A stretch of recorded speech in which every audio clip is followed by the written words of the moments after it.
Man, this shit for everybody. I ain't keeping no secrets. I'm vegan with cash. I'll show you how to eat if you need it. I'm the last of this cloth that I come from. The guy G Holy repping gholy.com. And I dubbed my first tape in 87. You gotta say that because, you know what I mean? You look like this. Nigga, I'm raw vegan. I look like this. You know what I'm saying? I dubbed my first tape in 87. First thing when you give your opinion on hip-hop that old-ass niggas say is, you wasn't there. You didn't, Kill that, nigga. I dubbed my first tape in 87, nigga. TDK. Stop fucking playing with me. So, just to get that out the way, you know what I'm saying? And just to add to who I am before I say anything. I'm a nigga that can give you from that time all the way up to now. I'm the only nigga that listen to Lil Durk 7220 and listen to motherfucking Boogie Down Productions equally.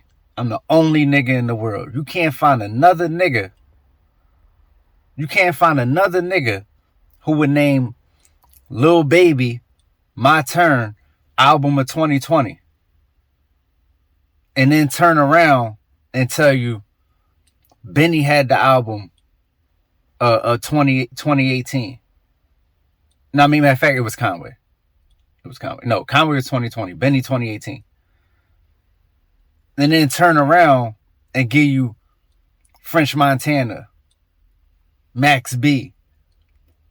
You know what I'm saying? Turn around and give you... I'm the only nigga that's well-versed in all this shit. When niggas say, yo, KRS-One versus Cool G... Not Cool G Rap. I wish Cool G Rap would have came to this symphony.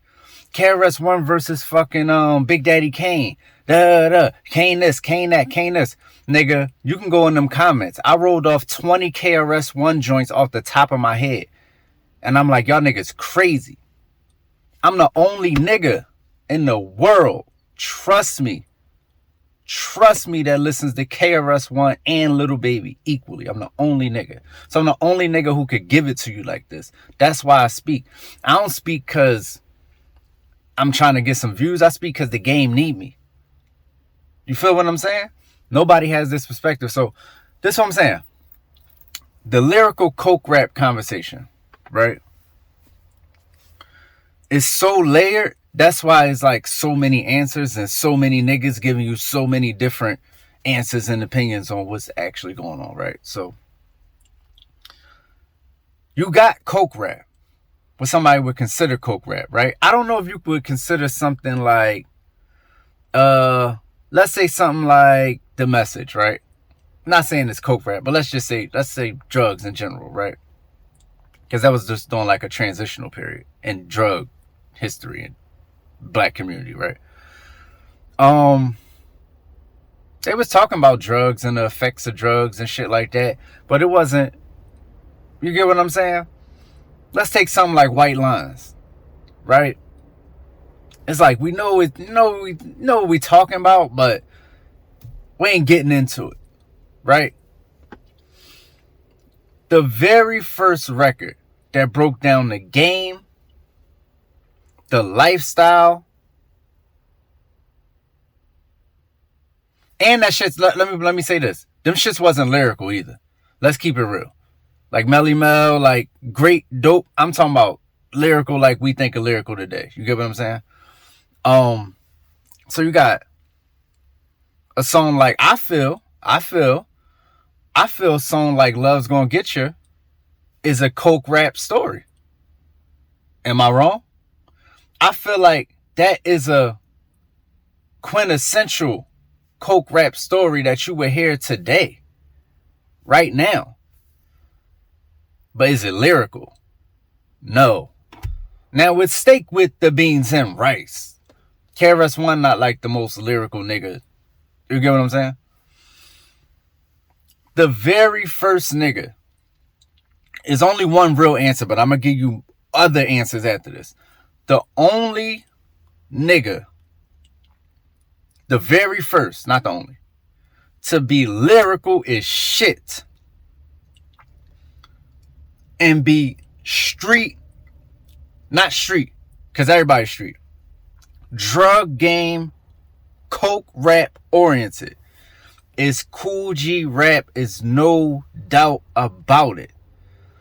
Road to the Riches is probably, not the album, the song, it's probably still one of the most lyrical coke rap records ever.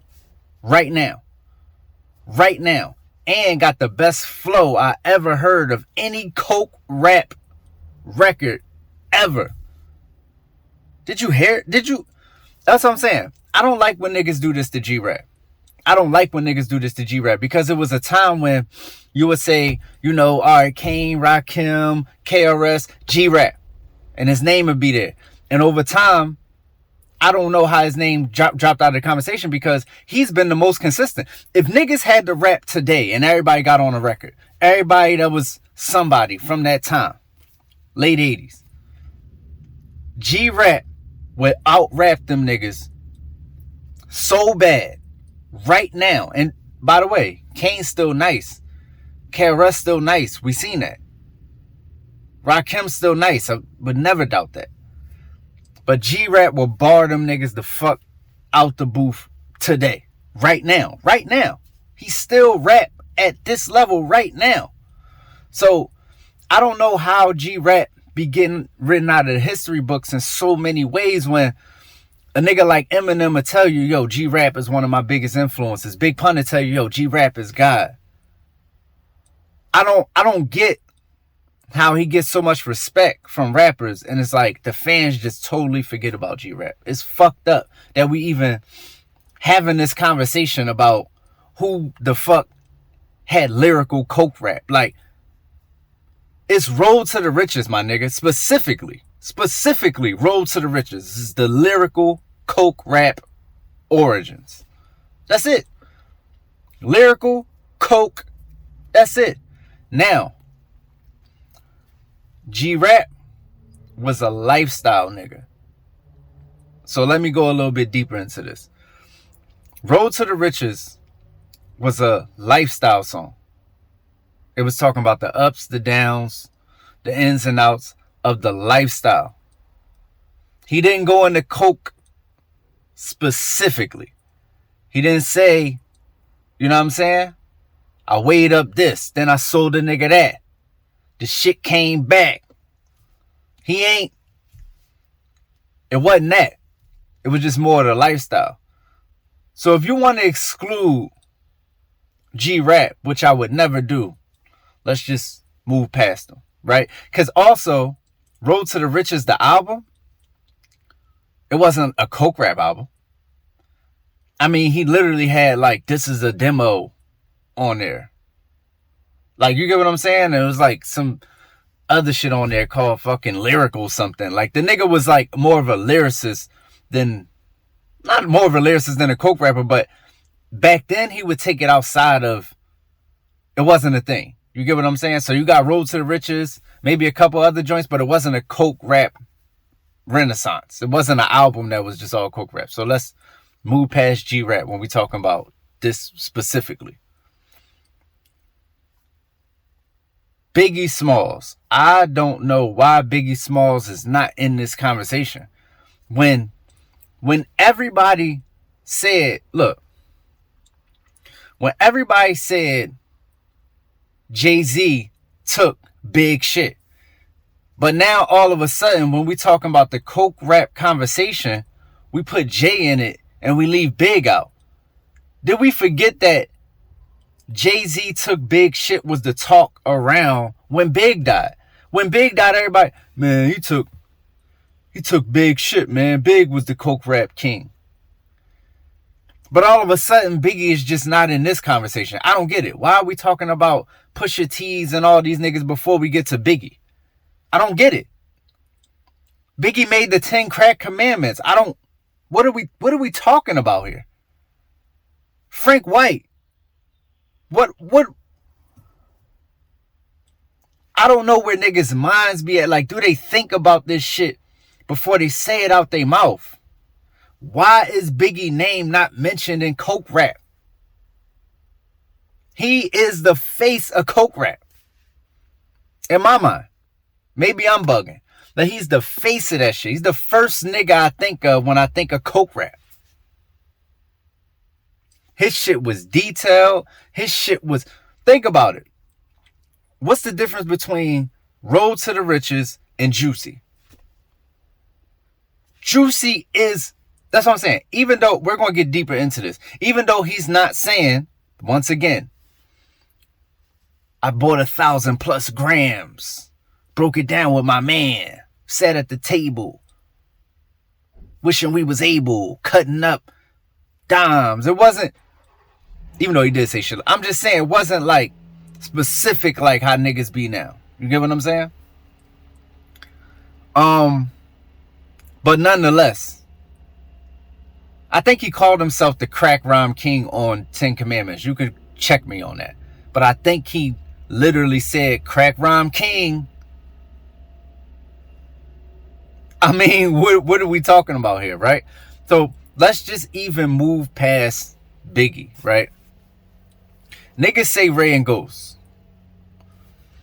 I say Ray and Ghost for the mafioso shit. 100%. Because if you know the story, you know Raekwon needed a hook for his album. Not a hook like somebody rapping, like a hook like something to get you in, like a marketing ploy. And he was like, okay, we're going to take this Gambino shit. He did that to separate himself from the rest of the pack as far as how he was coming, his visuals, you know what I'm saying? So he throwing the Versace-like shirts and fucking, you get what I'm saying? That whole look and the Gambino talk, and they had a problem with the Gambino family, shit like that, for even using the Gambino shit, but they was the Wu Gambinos. Within the lifestyle of the Gambinos, you know what I'm saying? I guess they fucking selling work. But to me, it wasn't like, I didn't hear them niggas run off work a lot on that shit. Like, I didn't hear them niggas still had Chinese influences and shit. You get what I'm saying? There was a lot of, you know, lyrically chopping heads off and shit like that. It still was there. It was their own brand of what the Wu did. Like, they was more like the street-oriented niggas in the Wu. But it still didn't have the essence of what I think is coke rap. Now, on a beat level, them beats and that style of rapping is what coke rap niggas in the future would take. You put Ray and Ghost together, you get West Side Gun. You get what I'm saying? You get basically a lot of underground niggas. The whole underground really got their shit from Ray and Ghost. Ray and Ghost is the Jay-Z of them niggas. You get what I'm saying? So, I get that. But when you go back and you really listen to Only Built for Cuban Links, that shit is nothing like Reasonable Doubt. At all. So, I think niggas mixing up the mafioso shit with coke rap, which ain't exactly the same. You get what I'm saying? And then you got Jay-Z. If you asking me, in my opinion, Reasonable Doubt, like Pusha T said, is the holy grail of, it's the coke rap Bible. Reasonable Doubt is the coke rap Bible. G-Rap don't have no Bible. Biggie don't have no Bible. I love Life After Death, love Ready to Die, not the Bibles. None of these niggas I talked about before this have a Bible. Reasonable Doubt is not just the coke rap Bible, it's just the real nigga Bible. You know what I'm saying? But we talking about like coke rap right now, right? That's it right there. That's the one everybody's trying to imitate and emulate. They version of that. You see a nigga talking that fly shit? That's Dave's version of motherfucking, you know, what he was doing on there. Cashmere Thoughts. Nigga talking this fly shit, nigga trying to do Cashmere Thoughts. You get what I'm saying? Nigga on this Big Willie shit, he trying to do Who You With. It was like, I'm gonna tell you why it was the real coke rap Bible. Because it wasn't for dusty niggas. Like, it wasn't for dirty niggas. Like, you know what I'm saying? It wasn't like for niggas that be nickel and diamond and shit. It was like for weight niggas. Like, for real, for real. You get what I'm saying? It was like, nigga, I'm getting it for real. Like, this is the me breaking down the life of a nigga who the niggas who you see get it from. I don't know if we got that perspective to the max like that before Hov. It's the Coke Rap Bible. Anything past Hov is just not even worth talking about. It's not even worth talking about. Honestly. I'm going to tell you who else don't get mentioned, though. T.I. don't get mentioned enough in this whole shit. What are we talking about? They was calling T.I. the Jay-Z of the South. If T.I. is the Jay-Z of the South and Jay-Z is the Jay-Z of the East, how can T.I. not be mentioned in the conversation with Coke Rap King? When he invented trap. We didn't know what trap was. I'm from Philadelphia. We had no clue what trap was. What is that? Trap. Oh, that's hustling. New York niggas might say, oh, that's motherfucking whatever the fuck they call it. Not what's that New York shit? That niggas, I don't know. I forgot. I'm not from New York. But in Philly, it's just hustling. It's hustling. It was hustler talk. How the nigga that come with the hustler talk, it's like T.I. is just important to the South as Outkast, and I don't think he get that credit at all. At all. All these new South niggas come from T.I. Simple and plain. Without T.I. making the lane, we don't get none of these niggas. We don't get no Gucci's. We don't get no Jeezys. We don't get no Gotti's. We don't get none of these niggas. Not mainstream. Them niggas would have been what they was doing. Yo Gotti would have been hot in Memphis. Gucci would have been hot locally. You get what I'm saying? But no, you would have had to been Ludacris to come out of the South. Atlanta. You know what I'm saying? Because for all that UGK boy, and I'm going to get the Riding Dirty. No, let's just say Riding Dirty. Let's just mention Riding Dirty. Riding Dirty, cool. I'm going to be honest with you. Where I was, we didn't hear that shit. I heard Riding Dirty later. Where I was in Philadelphia, nobody said, did you hear that new UGK Riding Dirty? That's the only reason I personally, I can tell you when something is out of my jurisdiction. During that time, I didn't know. It's like, I never knew Jay was fucking in Hawaiian Sophie. Like, I never put two and two. You get what I'm saying? It's certain shit that just be like, yo, you right, I actually missed that. I don't know what the fuck UGK was doing, and maybe they the niggas. They the only niggas I could say maybe they the niggas. I heard that shit later. I don't know. I know about Pocket Full of Stones and shit like that, but I'm saying when it was out, I didn't know. This was like some shit down there, you know what I'm saying? So it wasn't that hit. So where the fuck was I at? All right, fuck all that. I don't know where I was at, but let's skip forward. Oh, T.I. T.I. gave birth to Jeezy. He didn't give birth to Jeezy. He gave way to, he made room for Jeezy. I can put it like that. T.I. made room for Jeezy. T.I. made room for Jeezy, but he didn't make him. Jeezy was some whole other shit. Now, the reason Jeezy is a coke rhyme king is because he took the imagery of, see, like, Jay had on a fucking mafia hat like this, trying to be because that was the only thing you could associate with the lifestyle back then was Italian niggas, and you know what I'm saying? They was the niggas that was getting money. So you want to do this in your shit like this, with your hat like this, like a mafia nigga on the cover of Times like this. But Jeezy rebranded Coke. The nigga, I remember niggas used to sell them snowman shirts on a stand on Germantown Avenue. In my hood, niggas was selling shirts with a snowman on. This shit didn't even have no words on it. In my hood, like, niggas wasn't even selling my t-shirts. Niggas was selling his t-shirts. You get what I'm saying? I ain't had no t-shirts. I'm just saying. Niggas was buying them shits like Major Figure t-shirts, my nigga. No bullshit.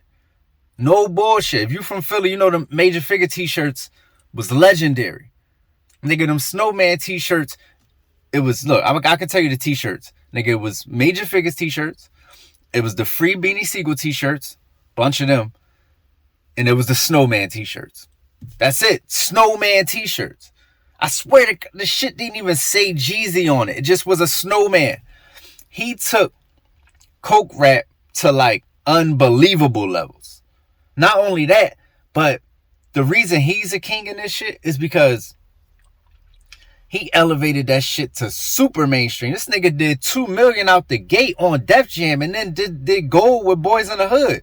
He was on fire from the street level. We never seen it like that. Jeezy, niggas forget that Jeezy came through in a similar way that 50 came through. There's only a few niggas that came through like that. Pac ain't come through like that. Jay ain't come through like that. Nas ain't even come through like that, nigga. There's only Snoop Dogg.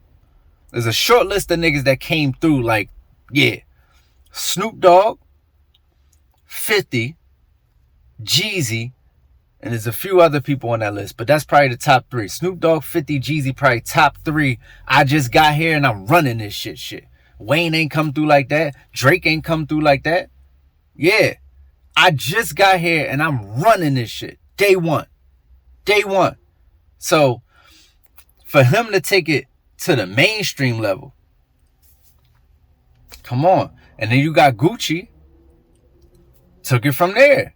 You know what I'm saying? You got Gucci doing Wasted and shit like that, but so it just go from there. You know what I'm saying? Gucci, Gotti, this. Now, let me explain Pusha T real fast. The reason Pusha T is also a king in this shit. I don't know if y'all remember 2001, 2099. 99, shit got real jiggy. Shit got real. It was bad out here. It was jiggy season. It started in 97, but 99 was like a fucking, like 97's dad. Like 99 was 97, older brother. It was like ultimate jiggy. Like 98 was we tried to keep it grimy. 99 was like, fuck it, we're going to the new millennium. Let's all put on silver and let's go. It was fucking bananas. So, when Pusha T came through with the clips, with grinding, that's coke rap legend, bro. Yo, listen. You got to think about what's going on in hip-hop around this time. It's Ja Rule and Nelly, my nigga. Running the game. It's Eminem. It's fucking... It's getting hot in here. And fucking... Woo, baby. All fucking day. It's all day. All day. Right? It's shit like that. If it's not that, it's like a fake version of that. You got LL doing something like a phenomenon. Getting jiggy with it was out. You get what I'm saying? All this goofy shit in the atmosphere. No disrespect. I'm just saying that it wasn't this shit that I'm talking about. And the clips drop grinding. Before I even get into that, nigga, Philly's Most Wanted also, fuck all that. It's no difference. Let's be clear. It's not a big difference between Philly's Most Wanted. Not Please Don't Mind. What's the other shit they had? Philly's Most Wanted, Cross the Border. It's really no difference between Cross the Border and Grinding. Except the fact that Grinding just went a little harder on it. First of all, I had an epic beat. Some shit nobody never really heard before. Like, that shit was like, that beat still can't be, it's a top hip-hop beat ever. Right now. I could do the beat right now, you're going to be like, you're going to start freestyling. Nigga, your grandmama start freestyling, you play that beat right now. It's so legendary. That's Pharrell probably best beat. I'm going to be honest with you. That's got to be a top 3 Pharrell beat. But when they came through how they came through, and they had Nori in the video, and he was on a remix too. And they had, nigga, them niggas was rapping in the kitchen. Think about Clip's grinding video. Them niggas was rapping in a kitchen by a stove. Them niggas took the fucking cover of the album was in the kitchen. Like, before Jeezy got to bringing the visuals to another level, Clips brought it halfway there already. Them niggas was so ground street level. it was like Beanie Siegel, if Beanie Siegel was just like all coke based. Beanie Siegel is a real like emotional rapper. So he like gotta be well rounded. They ain't gonna feel right to him. You get what I'm saying? He was a coke rap nigga too, but not like, you know what I'm saying? Anytime a nigga say half a block, no, other half a block, all a nigga had to do was get the block in the stash. All a nigga had to do was walk a block and a half. He's a coke rap nigga. Freeway is a coke rap nigga. You know what I'm saying? But them niggas had a whole song about coke. That's when I think the shit changed. I'm talking about like in a bragatory way. Even Jay-Z did like, he did like the full spectrum type shit. They was only giving you all the best parts of coke and like just breaking it down. So I would say, don't forget when we talking about Pusha T, that Pusha T is from the Clips. The Clips is coke rap pioneers. Still. You get what I'm saying? So on to the new Pusha T. Pusha T is the king of coke rap, my nigga. It's only Benny and Pusha T.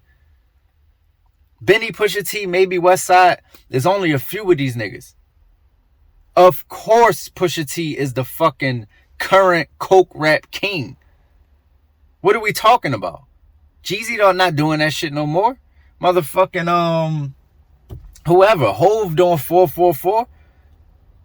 Who really holding it down on the mainstream level for the coke rap specifically? It's only Pusha T. This is why he can talk like this. This is why he can do Diet Coke and hear me clearly and talk to y'all niggas crazy. Because it's a lane that only he occupies. There's a few underground niggas that do it, but he ain't underground. He mainstream. He lower level mainstream, but he there. Nigga got an album produced by Kanye and Pharrell, my nigga. Like, what are we talking about? Benny album is produced by Derringer and Alchemist. Respectfully, that's not Kanye and Pharrell. Them niggas might be better than Kanye and Pharrell. I'm just saying, it just ain't them on the mainstream level. So, of course, Pusha T is the coke rhyme king. And of course, Jeezy is one. Like Pusha said, is Pusha. Pusha is the number one all time because he stuck with it the most. He never deviated. Ever. He never deviated. Rick Ross got to be mentioned too. But he never, ever deviated from coke. You can go to We Got It For Cheap. 1, 2, 3. Shout out my nigga Sandman. We can go through the We Got It For Cheap. We can go through the Clips albums. We can go through the Re-Up official album. We can go through, what was that, 20,000 niggas on the corner was the single or something? It was 10,000 niggas. One of them shit, the shit was hard. So, Pusha T, ultimate coke rhyme king.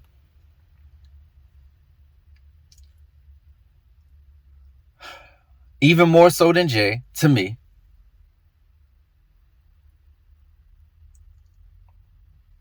I don't know. I might have to go Jay. Pusha, Jeezy, T.I.,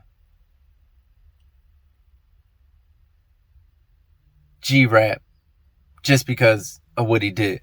But if we talking about who started this shit, it's Cool G Rap. Lyrical coke rap, Cool G Rap. By the way, Jeezy is fucking, I don't give a fuck what nobody say. Jeezy lyrical.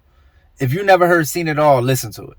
If you don't think that nigga was punchline heavy when he was coming out. Like, we can have that discussion later about the Jeezy lyrical or not. Jeezy is lyrical, so that's lyrical coke rap. So we talking about lyrical coke rap. Pusha is the fucking king, and Jay-Z is the godfather, and fucking G-Rap is the start of that shit.